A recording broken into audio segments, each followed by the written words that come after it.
What's going on, guys? This is Clark Knives here, back with another YouTube video. And today I have something pretty neat. This is one of my firsts. I'm sure a lot of you guys know a lot about this brand. This is actually my first one of this brand. I haven't ever had one of these. And brother Steve from Sanctified EDC on Instagram and YouTube, go check him out, had this up for grabs. He had it on the old chopping block, so I decided that it was way too good to pass up, so I went ahead and asked him if or I told him I'd take it. And this, here it is. Finally came in after a couple days. I had originally told him, hey, if you ever get rid of that knife, let me know. And, well, anyways, he ended up getting rid of it, and he made a post on Instagram, and no big deal, but he forgot or whatever that I'd asked him. No big deal at all. But, Aaron from 865 Knives, sent me the link to it, or sent me the post, and I was like, oh, heck yeah. So I hopped in there real quick. I clicked on his profile. I didn't even comment on the post. I hopped in his DMs really fast and clicked. I typed, I'll take it. And then he knew what I meant, so we sealed the deal then and there. And he's like, man, I'm sorry, I completely forgot, and I was like, oh, that's all right. But anyways, let's go ahead and get into this. This is a Spyderco Delica. And then it's got the blue. I do believe it's G10. Like I said, I don't know much about these Spyderco knives, but it feels like G10. And it looks a lot like G10. So, anyways, this is in K390, of course, as you can see, which is the blade steel. So, I'm very happy about that. And for those of you that don't know what K390 is, I've done just a little bit of research on it, so for all you steel wizards, don't come at me in the comments barking and, well, it's this and this and whatever. K390 is essentially, it is like a kind of like a 1095 carbon steel or something like that, but it's a lot less corrosive, so it takes a lot longer to patina than most of your normal carbon steels. But from what I've heard and from what I've kind of done a little bit of research on, it's a really great steel. The edge retention's really good and all that, but you still get the sweet little look of all the patina that comes in. And of course, I've had this out. I've looked at it. I've carried it for about, an hour now or whatever in my shorts while I'm running around doing things.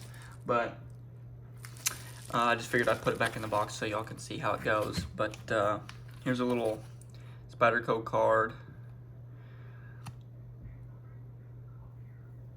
You can click that if you want to, or pause it and read this. I haven't even read it yet, but I will after a while. I don't know what this is.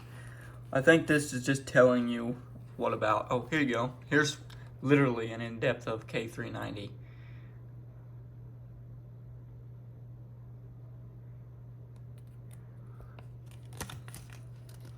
So, I do believe, pause that if y'all want to read it. And then, let me see on the back. Is this, yeah, y'all can pause that if you want to read it. But anyways, I won't get too much into this. We're not spending time to look at the card. We're looking at all this. Here's another, I think this is just warranty details. There's Delica family, blah, blah, blah. There you go. Pause it if you want to. Okay. Now then, on to the good stuff. Now, Steven from Sanctified EDC did put a different clip on it. This is what the Spyderco originally comes with. It's not a, not a deep carry or anything like that. It's just your plain old Jane old, whatever. Which I do like this. I like the black a lot, especially because, the black will kind of wear off over time after use, so that'd be kind of cool. But I do like the one he's got on it. It's a deep carry, so I'll probably keep that on. But you get this bubble wrap to keep it in. And then here's the knife itself. There you can see Spyderco Delica 4. And then here's the knife. Really, really sweet knife. There's that clip that I was talking about. You might still be able to put a lanyard in there. I'm not too sure. I'm not too worried about it either. But very sweet knife. I like it. I mean, this knife is really the perfect size. Y'all can see it's, you know, just a smidge bigger than my hand, but it's, you know, you can definitely, you know, get a hold of this thing, and it just glides in your hand. But anyways, here's the blade. Really, really nice satin finish. It is kind of a fingerprint magnet, as you can tell.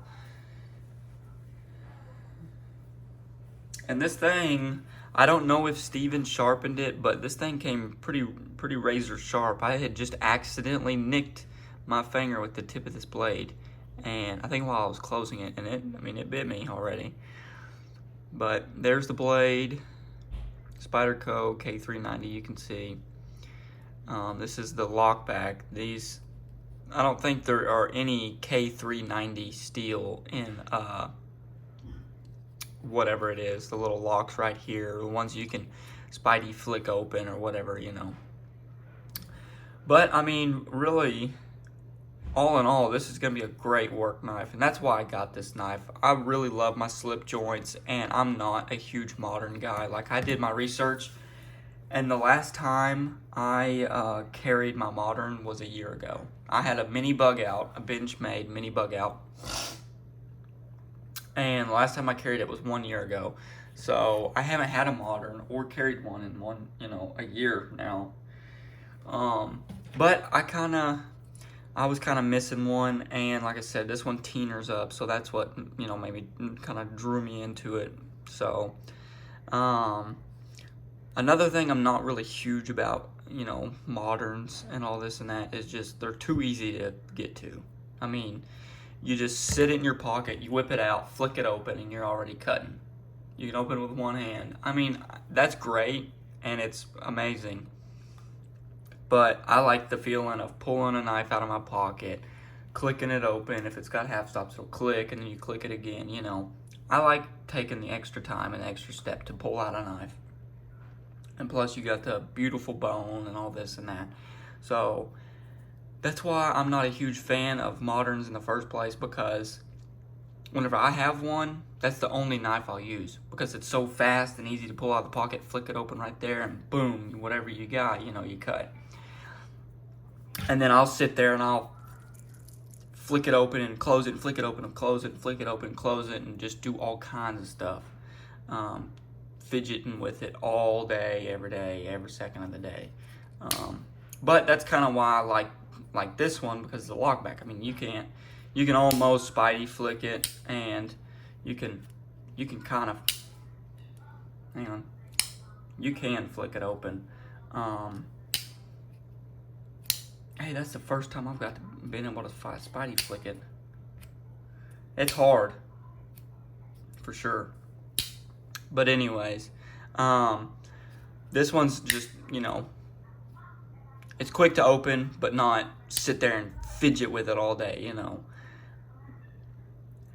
People get mad at me at work, because they'll hear that, you know, 50 times in 1 hour, and start yelling at me. But anyways, I do like this knife a lot. Especially this clip makes it sit down all the way in the pocket, you know. And it's real practical. It feels great in the hand.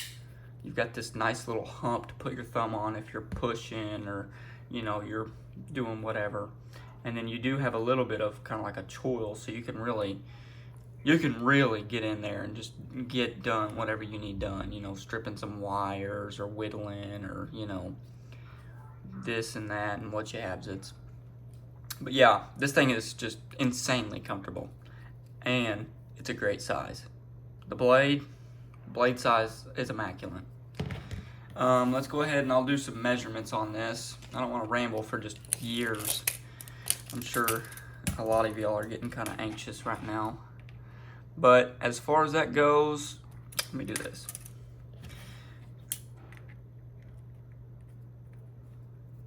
Cutting edge, you got about 2.5. We'll go 2.5. And then for handle length, you got 4 1/8. So really, I mean, 4-inch handle and 2.5. Did I say 2.5? Yeah, 2.5 blade. You can't go wrong with that. You've got plenty of cutting. You've got plenty of handle to, come back or go forward or do whatever you want. You got a lot of working space. And overall, my old tape measure's giving out on me. Overall, you got about 7 1/8. So, I mean, I have small hands, like, let me just show you. This is my wrist. That probably don't tell you nothing, but I've got a really small wrist. Same with my buddy Ryan. We were discussing that yesterday about how he said me and you about have the same same size hands, so I do believe you'll like it a lot or whatever, because he has a Spyderco that's pretty much the same size as this. But yeah, I have very tiny hands, and this thing just feels super comfy in the hand if you're wanting to get one. But if you want a size comparison, this is a GEC 72 compared to it, and I mean, they're literally pretty much the same length. So perfect size or what? I mean, you can't go wrong with that at all. There you go. I'm not gonna show any of these off. I've been kind of thinking about doing a entire slip joint collection, but Richter just put one out, and I don't want to be, too big of a copycat or anything, so I've just been kind of waiting. I will get one out eventually, though, just because I was thinking of doing one for a while now. But anyways, this is let's just go ahead and ding it all up. This is a mini copper lock. I'm sure a lot of y'all know how big a mini copper lock is, but tip to tip is, I mean, you've got about an inch here, an inch or so of play. So still fairly close. But this knife, I mean, it's still pretty small. It feels kind of small in my hands, And then I didn't even get my 44 out. If you know what a 76 is, there's a size comparison. It's the same to a 44. So, and then 54. I'm just gonna go through this real quick. Size comparison to a 54. The 54 is bigger, and I carry this in my pocket. So there's that. And that's all the knives I've got for comparison, except for this one. If you want to go ahead and just compare this one, let's go ahead and compare this one. This is an 86. They're the same size, pretty much. I mean, yeah, there might just be a mustache hair of difference, but anyways, yeah. This is the Spyderco Delica 4 in K390. I do not believe that you can get these anymore. You'll have to get them off secondary market because I don't think they make them. I would say that you could probably find one fairly easy through like Facebook or something like that. I did look on eBay to see if they had any, and I think I only found one. And then they have a Warncliffe version. I'm not a big fan of the Warncliffe version, but Richter has one of those. Yeah, they've got Warncliffe, they've got this version, and I don't know about any other versions. But so if you're wanting to get one, I would definitely suggest this. This Delica it's very nice. It feels great, and like I said, I'm not a huge modern guy. I have never really been a huge modern guy, but I think this might just change my mind. I might just keep this one for a while. But if y'all enjoyed this video, go ahead and like and subscribe. I really enjoy doing these videos for y'all. I really enjoy talking to y'all in the comments and everything. So let me know what y'all think. Do y'all have a Delica? Let me know what you think of your Delica. What kind of Delica you got? You know. But appreciate y'all watching. Go ahead and like, comment, subscribe, and we will see y'all next time. Peace.